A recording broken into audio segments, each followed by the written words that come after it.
एक छोटे से गांव में एक सुंदर जंगल था। वहां जंगली पशु पक्षी खुले आसमान में उड़ते और खेलते थे। जंगल की रानी एक चिड़िया थी, जिसका नाम चंद्रमुखी था। उसके पंख उत्सवी रंगों से सजे हुए थे और उसकी देखभाल करने वाली उसकी सखियों ने उसे चिड़िया रानी का नाम दिया था। चंद्रमुखी अपनी सुंदरता और बुद्धिमानी के लिए प्रसिद्ध थी। जंगल के सभी पशु पक्षी चंद्रमुखी की सजग दृष्टि और साहस के बारे में काफी चर्चा करते थे। उसे देखने के लिए लोग जंगल के दूर दूर तक आते थे। चंद्रमुखी के पंख की रंगत विभिन्न रंगों में थी और उसके गाने की मिठास से जंगल में हमेशा ध्वनि रहती थी। एक दिन जंगल के एक छोटे से पेड़ पर एक पंखी ने बैठा देखा कि चंद्रमुखी अपनी सखियों के साथ खेल रही थी।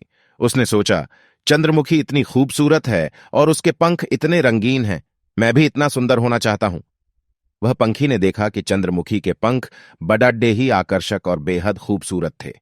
उसे चंद्रमुखी के ऊपर गर्व होने लगा। वह सोचने लगा, यदि मैं भी इतने सुंदर पंख हासिल कर सकता हूं तो शायद सभी मुझे चंद्रमुखी से भी ज्यादा पसंद करेंगे। अगले ही दिन उस पंखी ने एक योजना बनाई। वह चंद्रमुखी के पास गया और उसे बोला, चंद्रमुखी दीदी, मैं भी तो इतने खूबसूरत पंख चाहता हूं, क्या तुम मुझे अपने पंख दे सकती हो? चंद्रमुखी ने उस पंखी को देखा और हंसकर कहा, तुम अपने जैसे हो और अपने पंखों के साथ खुश रहो, किसी और की चीजें चाहना गलत है। परंतु उस पंखी को यह बात नहीं समझ आई। उसने तो अपने आप को चंद्रमुखी के समान बनाने का निश्चय किया था। वह चंद्रमुखी की तरह दिखने के लिए कई रंगों के पेंट से अपने पंखों को सजाने लगा। वह पंखी बहुत मेहनत करके अपने पंखों को रंगीन बना लिया। जब उसने अपने नए नए सजे हुए पंखों को देखा तो वह बहुत खुश हुआ। उसका विश्वास था कि अब वह चंद्रमुखी से भी ज्यादा सुंदर दिखेगा और सभी उसे पसंद करेंगे। वह पंखी जंगल में उद्दतते हुए दिखने लगा, लेकिन जैसे ही वह दूसरे पशु पक्षियों के सामने आया, सभी उस पंखी के साथ मजाक उड़ाने लगे।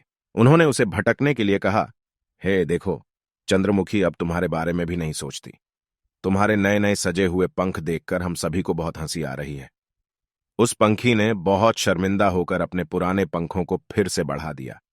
वह चंद्रमुखी के पास गया और उसे कहने लगा, दीदी, मैंने अपने नए नए पंखों को दिखाया और सभी ने मेरे मजाक उड़ाया। मुझे आपके पंखों से ज्यादा खूबसूरत कोई नहीं दिखता।